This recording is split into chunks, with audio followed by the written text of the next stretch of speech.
밥 먹었어? 밥 몇 개였어요? 몇 개였어요?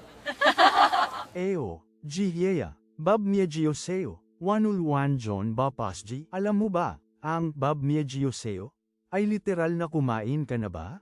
Pero, ginagamit din ito ng mga Koreano bilang kumusta ka sa mga kaibigan at pamilya, di ba? Para siyang super warm at caring na paraan para mangumusta. 밥 먹었어? 밥 먹었어? 밥 먹었어? 밥 먹었어? Seryoso, guys, hindi lang ito tungkol sa pagkain. Pinapakita nito na mahalaga sa'yo ang kapakanan nila, di ba? Pero tandaan, ito ay banmal, kaya gamitin lang sa malalapit na kaibigan o mas bata sa'yo.